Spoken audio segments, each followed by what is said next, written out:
Hello, everybody, and welcome to a very special Global Accessibility Awareness Day webinar from Sight and Sound Technology.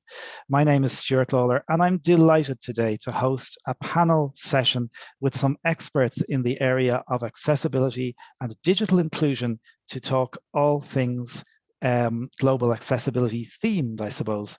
And of course, global accessibility, which takes place this year on the 19th of May, is all about getting everyone to thinking, talking, and learning about digital access and inclusion. And we have lots to talk about with digital access and inclusion today. Just before I introduce our panel, though, it gives me great pleasure to introduce Sight and Sound Technologies Chief Executive Officer, Glenn Tukey, who has very kindly joined us today to put a little context on the session and say a few words by way of introducing our session today. So Glenn, thanks a million, and over to you.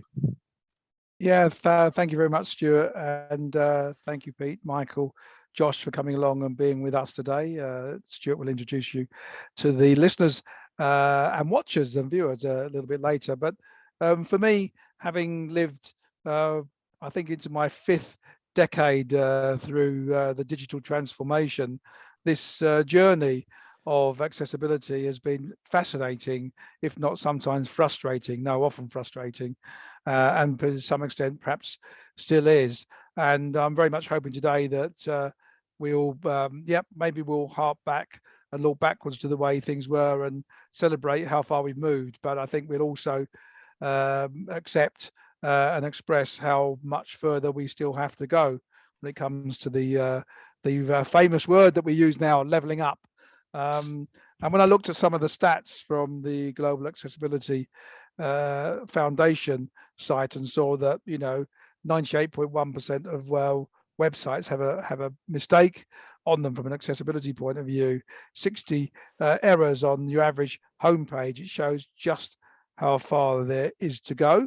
So we've come a long way, but I think we are still on the journey, and I'm looking forward to listening and joining in perhaps with you guys today.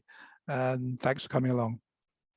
Okay, thank you, Glenn. And yeah, we definitely like to hear your contribution as well. So please do stick around and join us on the panel. Now, before I introduce the panel, I want to also introduce my colleague, Fionnuala Murphy from Sight and Sound Technology, who's also helping here, making sure everything runs smoothly. So thanks very much to Fionnuala. Our panel today, Josh O'Connor is founder and director of InterAccess, and they're Ireland's leading accessibility agency. And I have to say, I've had the pleasure of working with and knowing Josh for many years. Absolutely delighted to see Josh here today. So thank you, Josh. Thanks, Stuart. Pete Quinn is digital and digital inclusion wellbeing lead at Goss Consultancy. And Goss Consultancy are a company who work with organizations to ensure that they are as diverse and accessible and inclusive as possible in the way they employ people, develop policies, and deliver services. Pete, I've known Pete as well for quite a while. Pete, lovely to have you here today, so thank you very much. And last but by no means least, Michael Chamberlain is digital accessibility expert at Lead Scotland. And Lead Scotland are a charity to support disabled people, carers, and they also provide services like befriending services, learning and development, and advice and information services. You're all very welcome. Thank you for joining us on this very special Global Accessibility Awareness Day. When Fionnuala and I were planning this event, we kind of picked a couple of themes that we've shared with you all. And the first one is all about digital access and inclusion. And one of the things I wanted to throw out to the panel is just because we hear these words bandied around all the time, don't we? Digital access and inclusion. What does that actually mean for each of you? What is digital access and inclusion for people with disabilities? What does it look like? And maybe what differences can it make to somebody with disability? Josh, I don't want to throw anyone under the bus to start this, but maybe I'll ask you to kick us off on this one. What does that big term mean? Maybe you thought you'd just throw me under the bus, huh? So thanks, Stuart. It's great to be here. First of all, it's really nice to be here. Stuart and I have been friends for many years, and it's lovely to meet you all and to be asked to be at an illustrious gathering to talk about all these great things. So digital inclusion, I mean, I guess for me, it's about, I think, removing barriers essentially within the digital environment. That's really what it is, I think. Okay. And raising awareness about things that are barriers for people who don't know that they're barriers. Essentially, I would say that's what it is in a nutshell for me. Okay, Pete, what do you think of digital inclusion? What does it mean to you, or maybe to the people or the companies who you work with? Yeah, well, for me, my primary aim is that everyone should be able to access that digital space, and if it's a physical space, I want everyone to be able to get not just through the door, but around the whole environment. And I think it's the same for the digital environment. And that's whether that's social media, that's whether it's websites, that's whether it's sales, ticketing, and other information. And no matter what device you're using, no matter what difficulty or challenge or barrier you may experience, you should be able to get into that space and access it fully. Whether that's accessible hashtags, images, access to the service, and to see and be represented on those spaces too. Okay. Now, from a charities perspective in Leeds, Scotland, Michael, what does digital inclusion mean to you and maybe the people that you work with? So I think for a lot of the people that we work with, they've been marginalised for quite a long time, and by the digital revolution.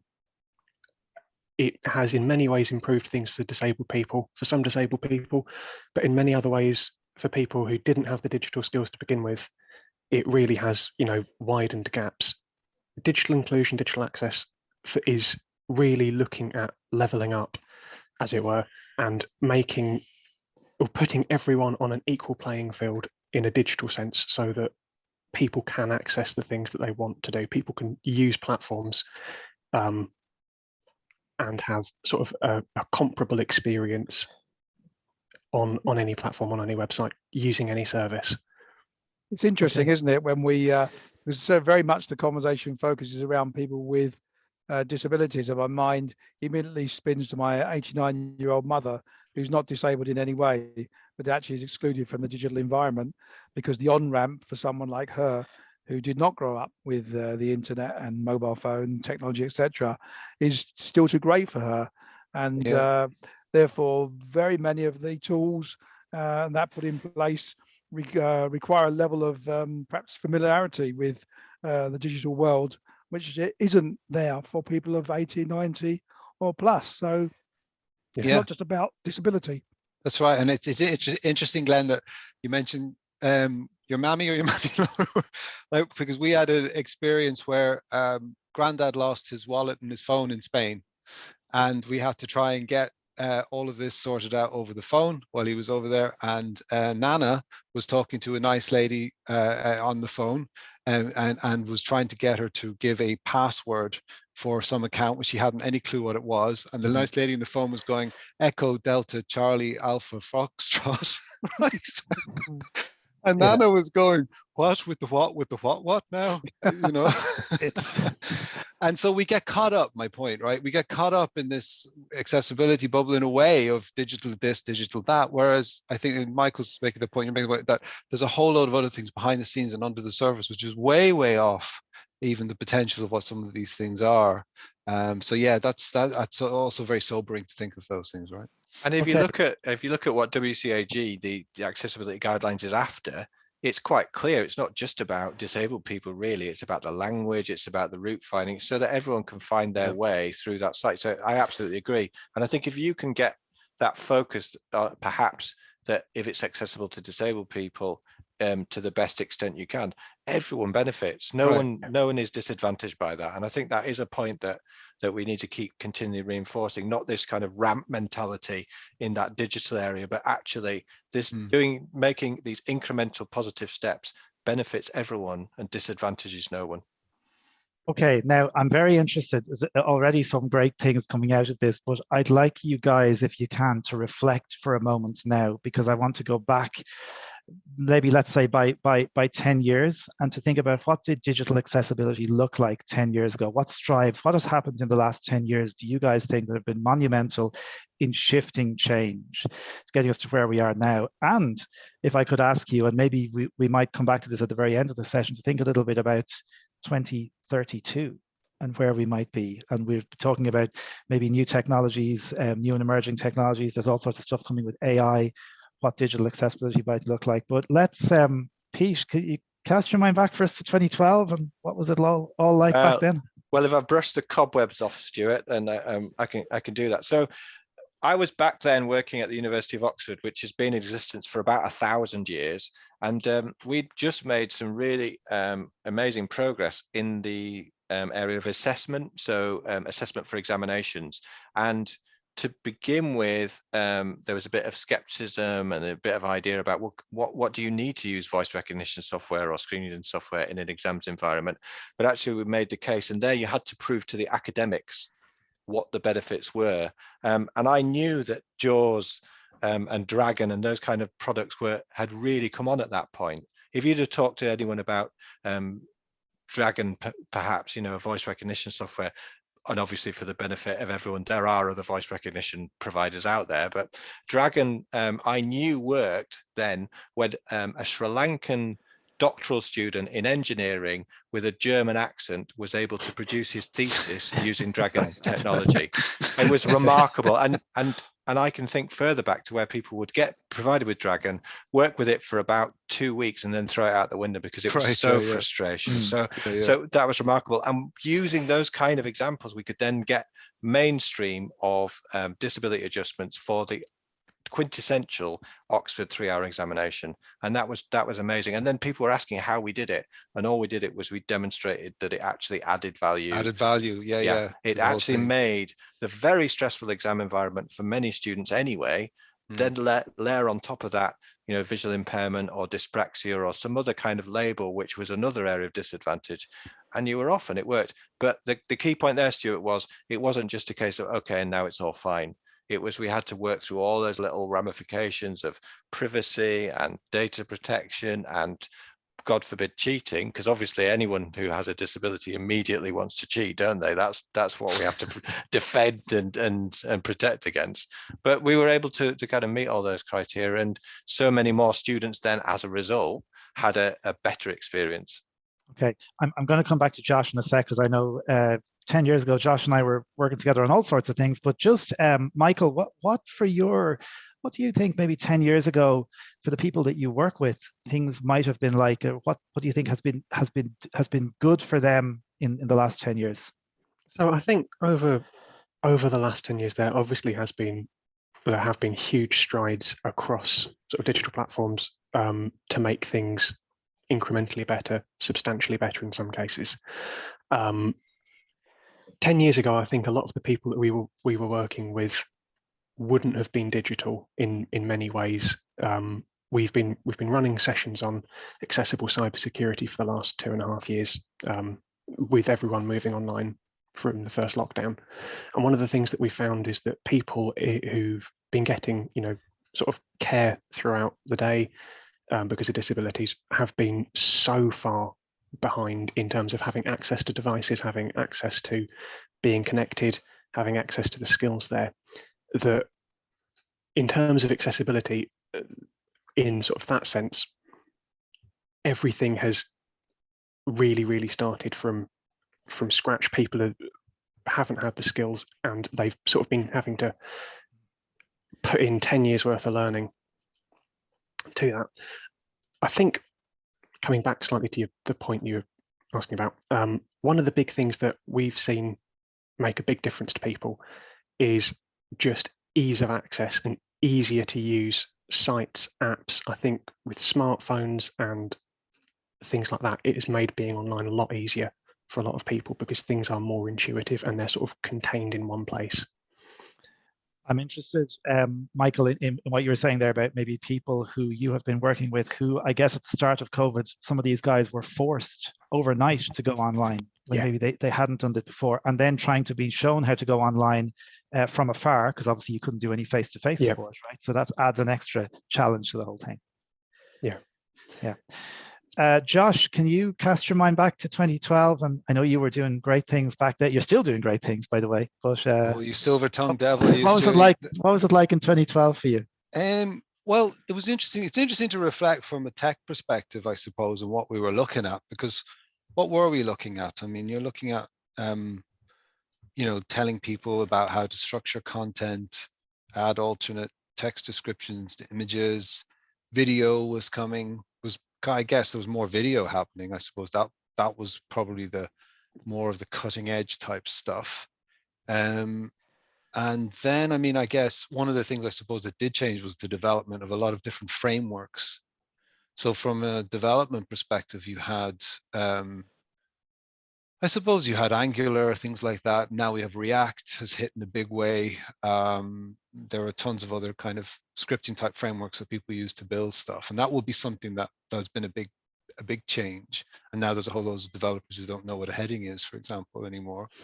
You know, yeah, this kind of stuff, and they don't know HTML. But yeah, that will be a big shift. And then now as well, we have, Michael was talking about, you know, using voice recognition stuff, and all that stuff has hit big time in terms of ubiquitous technologies, which are just, you know, all over the place. Your Alexas, your Siris, or as you know, the A lady, the S lady, if you don't want to wake them up, as Janina would say, you know. But and so those things, and now XR as well is hitting too from a technical perspective. But what's interesting for me, I guess, just to join those two things together, is that as you know, and we've spoken about this before, I think the needs of people with disabilities don't really change, but the landscape changes. The requirements for supporting those needs in the technical landscape changes and changing rapidly. So I think, yeah, there's some just thoughts from me. Thanks, Josh. I really want to bring Glenn in on this one as well, because Glenn, you've kind of watched lots and lots of technology come and go. You've seen products come and go. And 10 years ago, when you were, I guess, relatively new to the assistive technology sector, what was it like for you then? And what have you maybe seen as been the big changes in 10 years? Yeah, it's interesting, isn't it? Because whilst the needs haven't changed, I think the sophistication of the tasks required by people to undertake has moved on. So the platform and the architectures have had to move with it. And over the 10 years, I think, whilst they might be, I think the four things I'm going to put on the table now may be the same for anybody and everybody. I still think they've improved the world for someone wanting digital accessibility, not just the disabled. Portability, for one. You can do things on the move now. You don't have to collect yourself into a special space with a special set of requirements, which 10 years ago you may have had to do. Miniaturization goes a bit with portability. Smaller, lighter, more accessible just from the point of view of handling stuff. Machine learning, which we now call AI, I think, but I can remember punching cards in the 1970s to make, you know, being able to design in real language without having to know the actual and translate into the real language has made it more accessible for people to make things more accessible, because you can actually get in and use the knowledge you have without having some specific knowledge to build output. Processing power has moved on dramatically, hasn't it? So you can actually now put things in people's hands that mean they can be usable.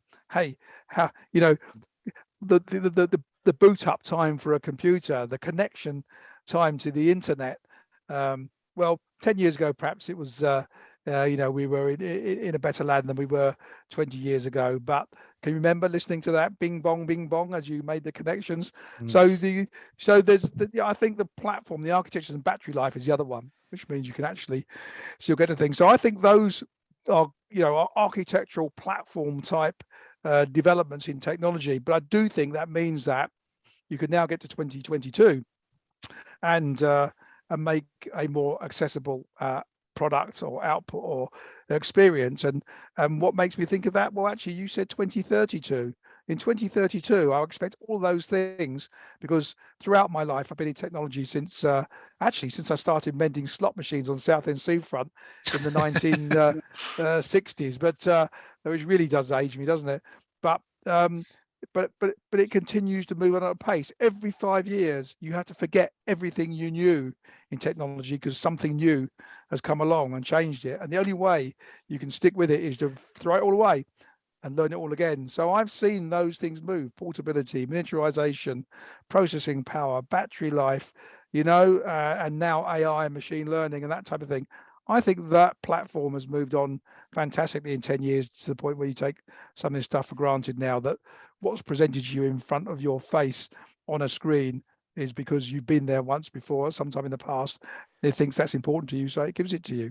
So yeah, that's what I think I've seen move in 10 years, and will move again exponentially in the next 10. Let's not forget what didn't work from then, because Google Glass was launched in 2012. right. You know, it was That's going to be right. this amazing transformation. Mm. And I did see some real potential in that, because yeah, when I worked back in that ancient institution, which did a lot of good as well. So I don't, you know, I think it's important to recognize Oxford's kind of benefit and development. But Google Glass was going to solve everything, and people with visual impairment were, with AI, were able to put on a set of Google Glasses and look out at the view of their garden, and AI would tell them which species of plants were there and what was flowering and all those wonderful things. But it did not come to pass. And that's the thing, is that this technology has massive benefits, but it also needs all the kind of investment of time, energy, and a broad diversity of views for it to actually be implementable and helpful, I think. So I think we've got to recognize that. And actually, Pete, you really segued us nicely to, I suppose, the next area I want to bring up, because, and I wonder sometimes, do some of these technologies fail because nobody actually asks people themselves, what do disabled people want? So yeah. I want to talk a bit about inclusion matters. And maybe, Michael, you're, of all of us, maybe you're the person who's seeing how this is actually working on the front line, let's say, most. So people with disabilities, do you think people with disabilities are being listened to at the moment when it comes to what is required? I think in some circumstances, in some instances, yes, people with disabilities are definitely being listened to. I think there's perhaps the risk that disabled people are being listened to, but not necessarily having any action taken from that. And so I think in lots of the people that we work with, they may have had some good experiences with tech, they may have had some bad experiences with tech, but nothing's going to change for them without a much bigger change, you know, across industry. We've got awareness days. We've obviously got Global Accessibility Awareness Day on Thursday, but how much of that translates into material benefits for service users, people, you know, just using technology in their day-to-day lives, I'm not sure how much of that happens. Certainly on a, you know, if you look at things on like a year scale, how much changes there over a year? It's difficult to see. If you look at it over the last 10 years, then there is that bigger change, which you can see. But yeah, it's difficult to know sort of from where we are today, how much listening and how much action takes place, I think. Pete, do you, because I know you would kind of be engaging a lot with companies who want to make their site successful. You work a lot with testers. Are people with disabilities being included? So let me just rewind back very quickly past 2012 to 2005, when something called the Disability Equality Duty was in place. And what was remarkable about that was you actually legally had to meaningfully involve disabled people. And that was the key thing, meaningfully involve. And that's the principle that I've taken, or tried to take, in all the work I've done kind of since then, because you've seen the value of it. So fast forward to today, yes, a lot of companies are making use of disabled people's voices, and I don't call that consultation. You know, I think that's the thing. People now hear consultation. Oh yeah, that's when you ask me my views and then tell me what you're going to do anyway. There isn't that kind of meaningful engagement and involvement. But I can think of several projects we've been doing recently where we've taken people with a range of disabilities, pan disabilities, and we've looked at things like electric vehicles and journey hesitancy, and working with people to get on and off trains safely, you know, and be met at the other end. Which is not the lived experience of many disabled people. Who, particularly people who need assistance to get on and off trains, which aren't designed with level access. You know, here we are in 2022 and we're still in that scenario. But I saw Frank Gardner, prominent BBC reporter, yesterday tweeting that he was still sitting on the plane quite a while after everyone else had got off. Now his voice got heard and everyone's like, that's disgraceful, that's disgusting, but that's the lived reality of many people today. And I think that needs to be kind of taken into account.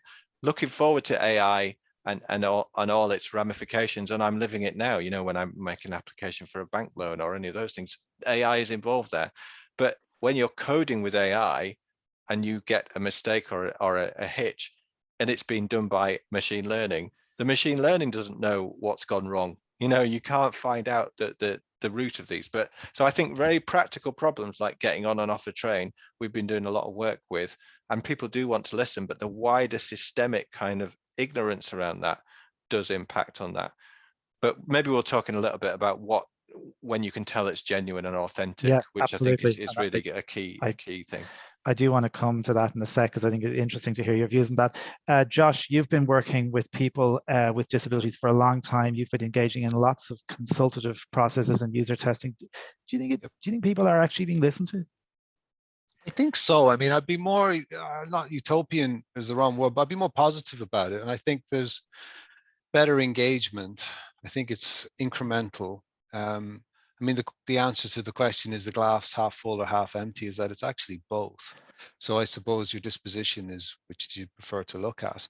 I really, really like some of this conversation though, because the input, you know, what Mike is saying, and you know, I get what Pete's saying as well. And it's funny because you don't want to be left on the plane, even though you may have some fancy AI algorithm that's telling you where you should go on holidays next week. If you're stuck on the plane, I mean, that's not very much use to you, is it? So I think, you know, I tend to be philosophical about these things. I think people they believe, often wrongly, if you want to know my true opinion about it, that tech is going to fix everything.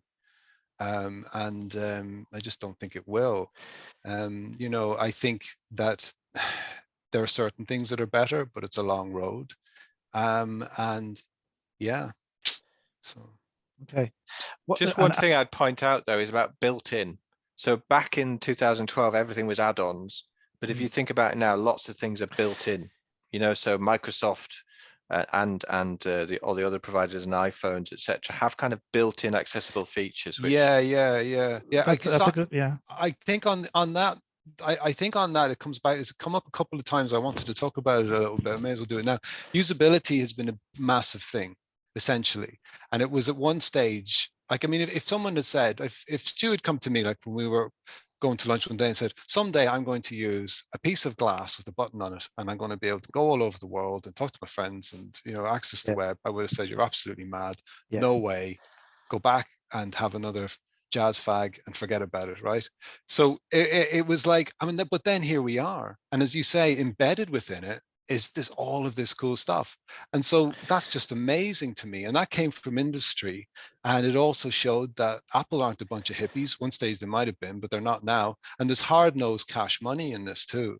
So they've designed this whole kind of usable and inclusive framework and embedded amazing assistive technologies within the system. You pay a price for it, but it works. And they've led the way in many ways on I hate to use the word generic, but, you know, ubiquitous technologies that actually work for people. And that kind of stuff is a fantastic innovation. And there could well be other things that do that coming down the pipe as well. I just want to bring Glenn back in here for a sec, because you've raised an interesting point, Josh, about the whole mainstreaming, and Pete, I think as well, about mainstreaming. And how has the assistive technology industry, Glenn, do you think, responded to this? Or is this I wouldn't say threat, but is this a challenge for the assistive technology industry? Do they have to sort of almost reinvent themselves?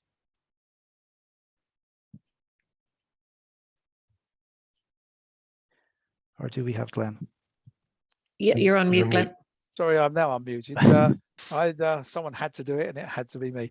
I think the industry has to move at the same pace as technology development. That's the issue. You know, we said earlier, perhaps the disabilities haven't changed, but the tools that people are working with have changed. So no, I do think they have to work harder and smarter to integrate the latest technologies to make an accessible experience, one that is a 2022 experience, not a 2012 experience, because those are the tools, or because that's the knowledge and expertise they had. So I'm not sure they have to work harder, but they have to stay with the development plan. They have to stay with the way in which technology has moved on and use those components, or even be looking forward and saying, right, you know, and we have seen that. I would say that in the accessible technology area in low vision, which of course is our main expertise, not our only expertise, of course, but watching portables come to the market is a big one. And the other one that I'm seeing a lot of work going into is navigation. Now that navigating people, and again, it doesn't have to be someone who hasn't got sight. It could just be someone who's struggling to get from A to B. But to get from A to B, I believe that AI, machine learning, learning where someone has walked and those paths and sharing that in the cloud automatically is a lot better than perhaps putting beacons and codes out on the walls, and which has been done in 2012. In 2022, you're looking at a different base. So yes, I think they have to work with the very latest technology and be looking forward to say, as this matures, what does it mean for the assistive technology and the user base that I am defining and developing for? So it's no different. Whatever it is, whether you're a bank, whether you're a publisher, whatever it is you do, you've got to keep moving with the technology and make sure you build with the latest components or build with the next set of components coming along. And then it's going to be a lot more likely to be accessible, isn't it? Yeah, absolutely. That's brilliant, Glenn. Thank you. I want to pop on to something that Pete, I think, had mentioned when we were talking about this a couple of weeks ago, and that is around people with disabilities as being seen as being an expert and being valued for the experience they bring and being paid for that experience. And Pete, I know you've stuff you want to say on this, and I think also be interesting maybe to talk to Michael about this as the experience of maybe people who he may be working with or who are working with Lead Scotland who maybe asked for their experience. Pete, you've I know you feel strongly on this. Yeah. Well, it's a really, again, comes back from that 2005 work. So you were mandated to meet with disabled people and include their views. But you know, you're saying, please, can you give me some of your free time to tell me all about all the things that you're finding difficult? And you know, you might get a cup of tea out of it. What do you think? And that sounds a bit like the charitable model to me of old. So what Goss do, and I know other organisations will, is now we have a panel of experts by experience who will work with organisations. At the moment, we're testing a theatre company's ticketing processes using a pan-disability perspective. All the people whose experience we use, we pay for. We tell the company that this is what we're going to pay them. Some of them balk and talk about minimum wage and things like that. But I think people have lived experience, and everyone's experience has value. And unless actually you kind of incentivize the organization, they've paid for it. Now they need to do something with it. You know, so I think there's lots of merits around that. And just talking about the, you know, kind of Glenn's reflections, then we've just done stuff with electric vehicle users who are disabled, which isn't a very big constituent because it's not easy to get over some of that journey hesitancy stuff.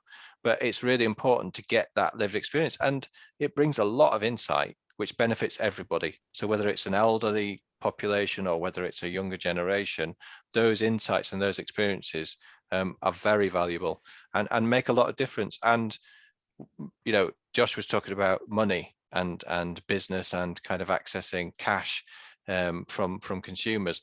There's a lot of money out there from lots of generations. And if you're not encouraging people to access, and if that's your view, great. There's a good moral argument, there's a good business argument, there's a good societal argument. I don't really care which argument you want to go with, but I want to pay the experts by experience for their experience so that they feel valued, which often they don't. And it means that you know, you include rather than exclude those perspectives. Okay, I'm going to come to Michael in a sec about this as well, but Josh, I just want to, because one of the things that's popping into my head, and I know you and I would have had conversations a long time about this, and the whole idea of what we used to call user testing. I don't know if you still call it user testing, but way back in the day, and the need, and I suppose you were always keen on this, I remember, and I am too, of not having what I used to call the zoo experience. Where somebody would come in and kind of look in at a piece of glass and say, oh, there's a guy using with headphones in his ears using a screen reader. This is how he uses it. And they go, oh, bless him. How do you know, is that something you've seen over the years, that people with disabilities are now being taken a bit more seriously?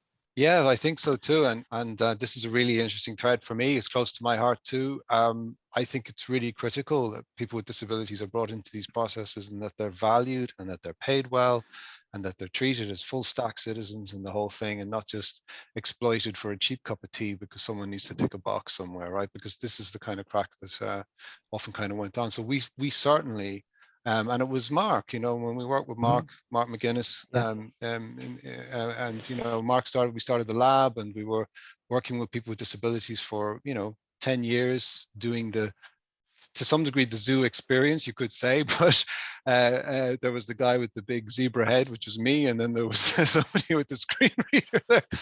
But that was very valuable. I mean, to unpick the zoo experience, you acknowledge it's artificial. Don't try and make it like or pretend it's not, and then you can get some good stuff out of it, right? I think that's the way to do it. But I really like what I'm hearing. I really like what Pete has said. I think it's really critical. Like we also have a panel of usability testers. Now it's usability testing, you don't call it user testing anymore. Okay. You know, that's the PC expression, whatever you want to say. Yeah, it's really, really critical, and it's so valuable and so important. And just as a small aside, like we could do a usability test where you could have 8 people testing someone's new iPhone app, the iOS app or whatever, or testing a website, say, and then we'd have a room where we would be observing it, and the people who own the site would be observing it, videoing it, and all the rest of it. And that's all fine and well and good, but it was the human part. It was the connecting the dots. It was afterwards, if people would come in and then meet the person with a disability and say, how's it going? You know, and have a chat, and there'd be a bit of banter. And that kind of human and humane aspect of the whole thing was gold. That was what made it go. I mean, because there were the ancillary things. Like we could be testing, like Stuart and I did a ton of testing together, and we'd be testing something. Then at the end, Stewie could whip out his iPhone and check his messages, and someone would see that and go, hey, you can use an iPhone? How does that happen? Right?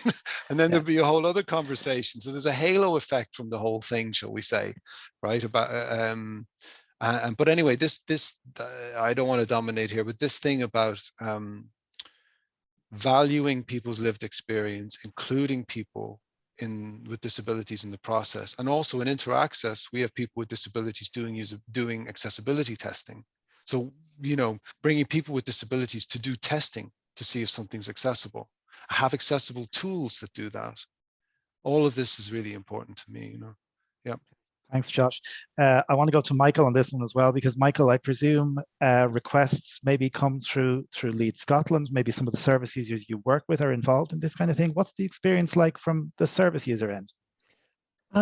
So I think a lot of our partners are in third sector or public sector, and it's quite an exciting time for us and for them, because this is the sort of thing which has been happening over the last couple of years.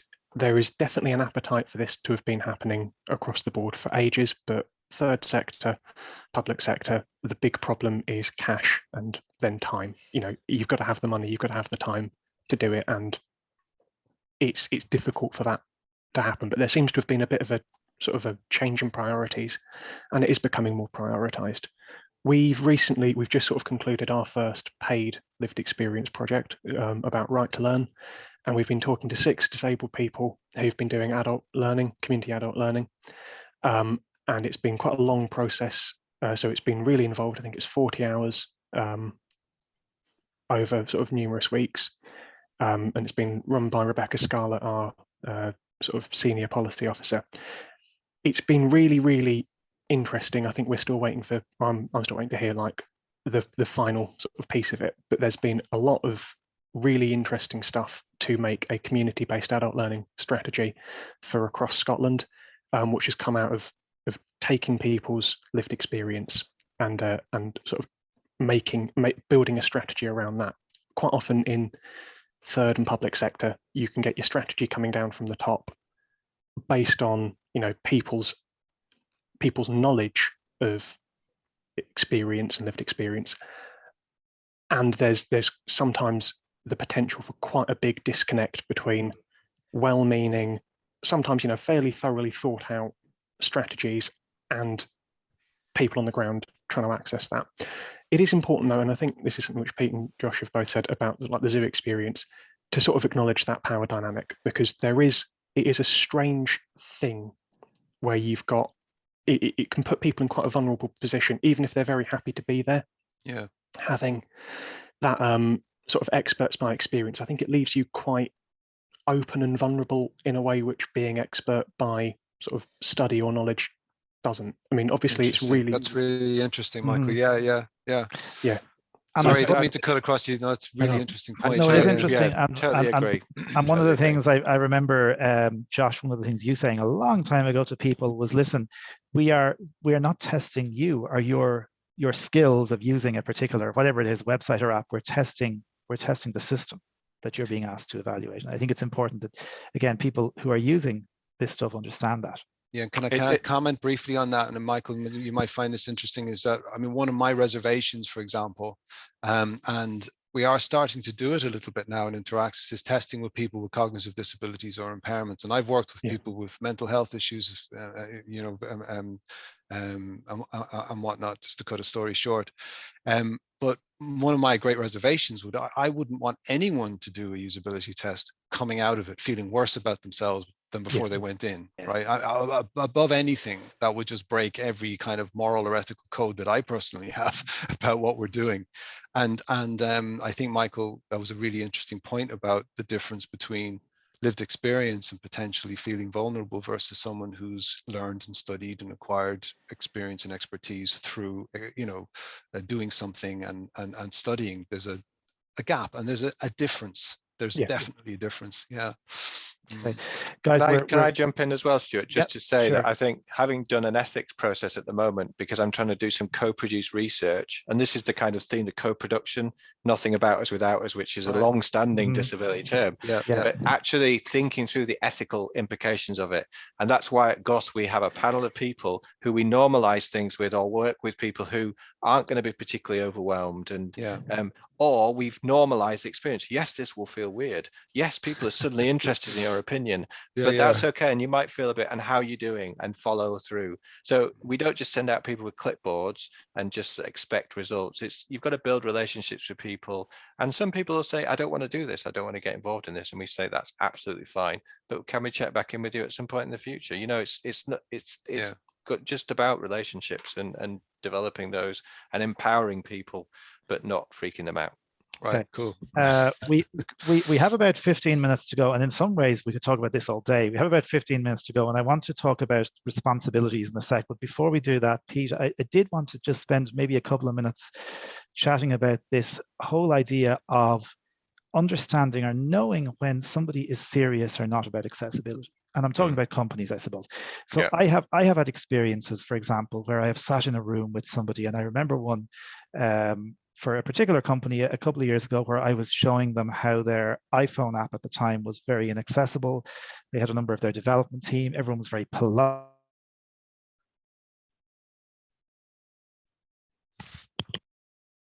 You've frozen, Stuart. Are you still there? Looks like we lost Stuart, but I think the context of the question is probably understood. Although the punchline wasn't quite there, assuming he was dismissed in some way. Well, maybe they didn't put into practice all the things that he suggested. And I think, so if I think back to when I used to go to the events in corporate London with all these people who wanted to recruit diverse graduates, or graduates with talent or disability, and they would have an event and someone would come and talk and they'd say, this is a great initiative, I fully support it, but I've got to go off because I've got a really busy day. So that showed to me that there wasn't authenticity in that endeavor. But now when I'm working with organizations, particularly around digital access to websites, whether that's services, whether that's publicity, whether that's other information, and they kind of keep coming back and they keep checking in. Now, what they don't do is make immediate, massive, meaningful change immediately necessarily. And I think that's an unrealistic expectation. But if you see them taking note and putting into practice and then saying, can we come back and do this again and just check and see how we've done? And that's where a good digital accessibility statement comes into play as well, where you literally have to co-create this, or there's an expectation in the UK with the public sector 2018 guidelines for website and apps that there is a co-created accessibility statement. And if you take that principle into the other work, then it tends to work. But I think you can tell quite soon, authenticity wise, whether people are they going to invest money in it? Are they okay to pay people experts by experience? How are we going to feed this back to you? You know, what's the response? And I think that's seen a lot in a lot of the organizations. So you can think of the banks who are really keen on accessibility and those that aren't. And, you know, that's kind of obvious to an extent. In a kind of retail experience, I can highlight a number of clients for Goss, particularly the shoe company, who've done an awful lot of work. And just one example I'll give you for quite a boring kind of area of employee engagement survey producer. We highlighted that the platform that they were currently using was inaccessible to a huge amount of people, but here's a workaround. They weren't interested in the workaround. They wanted a one-size-fits-all platform, and I was so delighted to see that. And now maybe we can hear from people across all these organizations, which included a lot of public sector bodies, what's going well across the piece, rather than, oh yeah, my colleague will take your phone input rather than your digital input. So we can get a much broader perspective. So some examples there. I think it's quite important, isn't it? It's quite key that if people take the time to listen, they actually do something with what they learn. But I do worry, I don't know if you've come across it, certainly Michael, I wonder where people listen to what you say, but then actually have no real, it's not such desire. They may think, oh my God, this requires a lot more investment. This requires skills we haven't got. Oh, we didn't work from that architecture, so we can't get to where you need to be. Do you come across that at all? Yeah, I mean, so we've for the last couple of years we've run webinars on digital accessibility and sort of incorporating that into design, and it's been sort of pushed out to charities, small organizations, really organizations who don't have like a dedicated IT team or specialist or anyone like that. Someone's got control, someone's sort of responsible for developing the website maybe 1 day a week, but they've got 4 days a week where they're supposed to be doing their other job. So we're not looking to create humongous change that's going to reach everyone in the world. It's really, you're looking to do a good job, and you're I don't know, maybe you're working in doing travel training or something like that. You've got a charity which is doing that, but the problem is your website, your digital content is rubbish. What can you do easily without needing to sort of go and study anything to make things better? So we looked through the web content accessibility guidelines. We made sort of like a short list of 10 things which were going to have big impacts whilst being something which anyone can do. My background's not in IT, but you know, I made these courses, I was delivering these courses, and I was sort of giving further support. So it's not rocket science or anything like that, but it's things like having, you know, making sure you've got subtitles on videos. It's things like making accessible choices for text. For some of it, it's really difficult to make bad choices. You know, if you've got bad contrast on your text to background, you're going to be struggling to read it regardless of whether or not you've got low vision. You know, it's horrible trying to read something with, you know, something worse than the content guidelines recommendations, but there are still things out there. And it can be really frustrating seeing these, quite frankly, awful choices, thinking, how have you managed to do that when it's so easy to get this right? But for some of it, if you've not thought about it before, it's not obvious. You think about it for 2 seconds and you go, oh my goodness, this is so blindingly obvious. So we spent a lot of time working with loads of different organizations. We've done these, I think, 30 times, these webinars, and we've done some sort of like condensed ones as well. We've reached loads and loads of organizations. It is good, people, that because we're going to charities particularly, there really is the desire there. And I think very few people in the sort of the charitable sector don't have the desire to make things more inclusive, regardless of whether or not they're particularly working with disabled people. But for a lot of people, it's then the time. We built as much as possible into these sessions, demonstrations of how to do it. So for some things we were showing you how you could build a sort of a highlight on, so that you can navigate by a keyboard and you can do that easily. We're showing what it looked like. So the government website's fantastic for that, gov.uk, because it's got color, it's got bold, and it's got an outline. So you've got 3 ways of seeing something work really, really easily.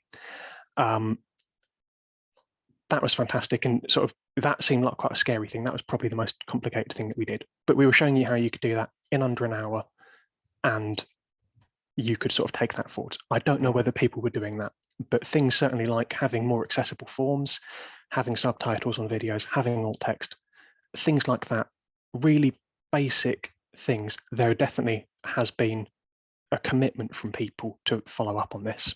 Yeah. Following up on what Pete was saying about going to companies and getting some positive change from them, that's really good, because one of the things that we've done throughout these courses is we've written to the websites that we've been highlighting as bad examples. And when Topshop closed down in 2020, I was absolutely devastated, because their website was perfect for showing how not to do it. There was nothing sort of worked if you weren't your archetypal, the one person which it's been designed for. But that's gone, sadly, and it's been much more difficult to find really bad examples of how things can be put together in one place. Sadly, Michael, even though the government of the UK is the kind of overall arbitrator of the 2018 websites and apps guidance, and you in your accessibility statement, you don't have to have a perfect website, but you say what's not great and what we're doing about it and what time frame. If you want a really good example of how not to do it, most of the government websites, but particularly DWP, unfortunately, is an example of underinvested, and I'm sure it's that it's not the fault of the developers at the DWP, but there's been a real lack of insight.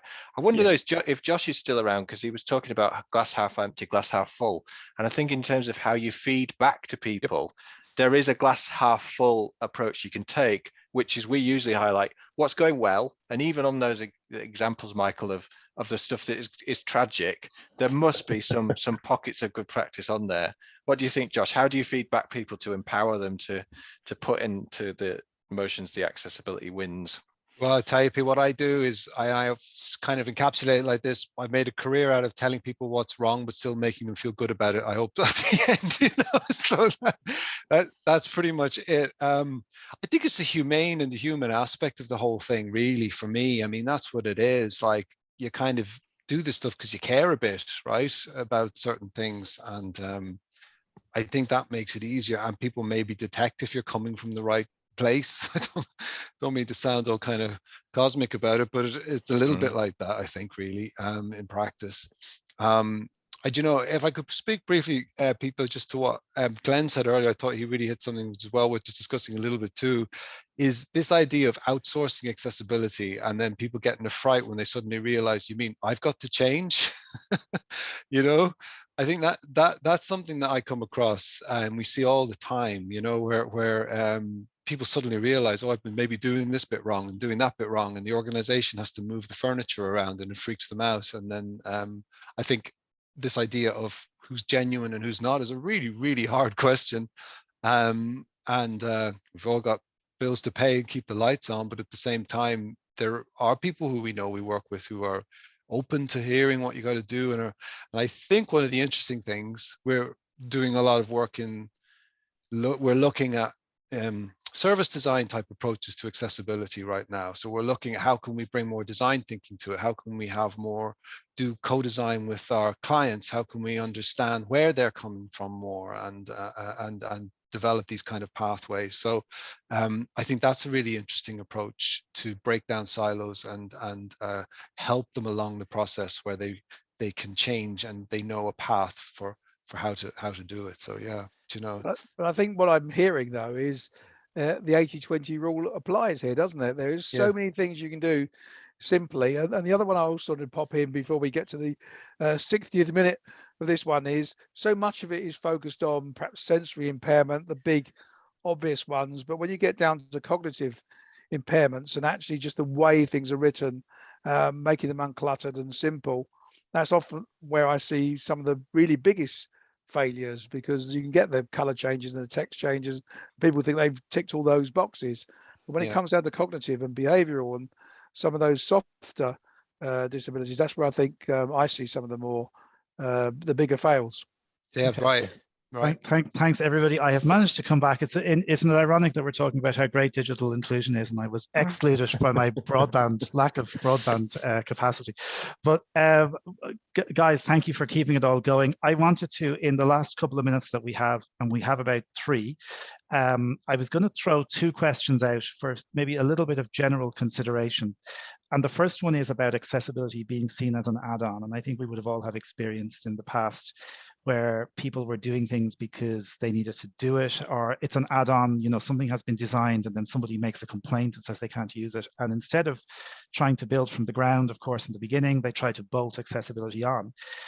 So is accessibility still seen as an add-on, do you guys think? And who are the leaders in this field that people could look up to? What's a good example of real digital inclusion, of a truly accessible environment? If such a thing exists, I don't know. And I might throw that one out in general, but maybe Pete, did you want to have a go at that one first? Well, I think if you think about, most people now use these devices that we were talking about that were kind of Star Trek kind of era things, you know, that you'd be able to look into a screen in your hand and talk to people down on the planet, you know, beam me up or anything. But that's the norm now. Everyone does it. But if you've got to make it accessible for mobile phone device users and people, you know, commuting on trains, which isn't happening so much at the moment, but they want to be able to read the content subtitled for videos that they're watching, whether that's highlights or football or anything. So it has to be built in now. Otherwise, it's not going to work, particularly for people who have these very transient, digitalized ways of living. It's really difficult to say who's doing it well, but I think there's a lot of emphasis in the arts and cultural sectors who've had lots of funding from government now to democratize and to make digitally accessible all of their content.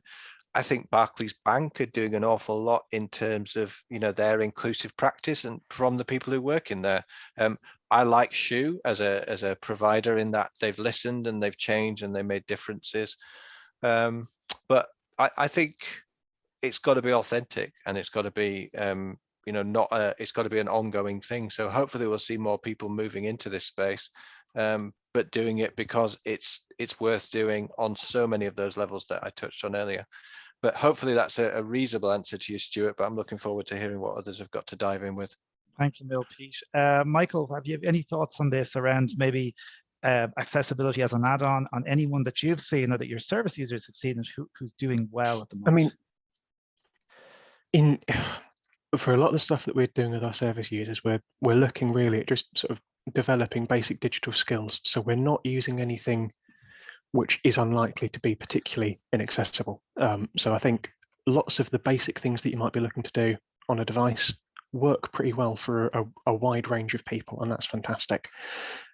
In terms of some of our work we do with the third sector, I think there is a bit of a different mentality about how built-in accessibility is. Part of the problem with that is your third sector, you know, if you've got your local authority, it's doing, you know, it might be delivering 30, 40 different services. They're all, you know, outside of the third sector, they're all different businesses with different, you know, people running them. And in terms of how deeply embedded accessibility is to those services, you've got 30 or 40 different opinions and strategies in many examples. So we've done lots of work with like adult care across Scotland in the third sector, and it's fantastic engagement there. But then you try and pay your council tax online for that, you know, that local authority, and you're tearing your hair out because it just isn't working. Because, you know, there's buttons which aren't working, there are things which aren't labeled properly, or it times out quickly. So I think there is definitely a real move towards things being built in and it being sort of a fundamental part of design. Retrofitting things is definitely happening where things could be built from the ground again. But hopefully in the next 10 years, there's a big change there. Josh, any thoughts on these kind of big questions? Oh Lord, I'll keep it brief. Security, privacy, and then accessibility. Accessibility needs to be a full stack citizen along with security and privacy.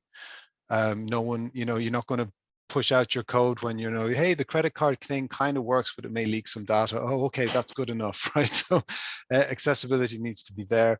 In terms of the last part of the question, and I do see it happening, and this is maybe going to be I don't know how this is going to land, but I'm kind of hoping it becomes the case. I want to see more innovation in government, and because I see a lot of people really trying really hard in government. I saw it in the UK when I worked with government digital services. I see it in Ireland now.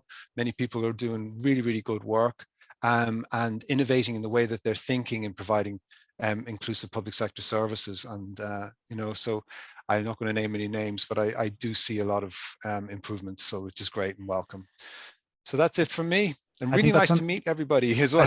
I think that's a really nice way to bring this to a close. And indeed, we could have talked about more things. We didn't really get to touch too much on some of the new tech and some stuff that's coming on. Guys, I think we'll have to bring you back in the future.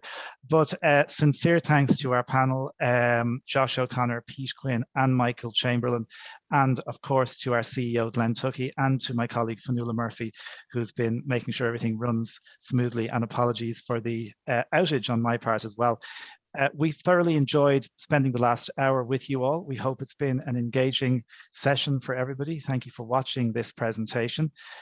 Josh, Michael, Pete, please stay in touch. We're very grateful to you for your time. But until next time, from Stuart Lawler and everyone else at Sight and Sound Technology, goodbye, take care, and happy Global Accessibility Awareness Day.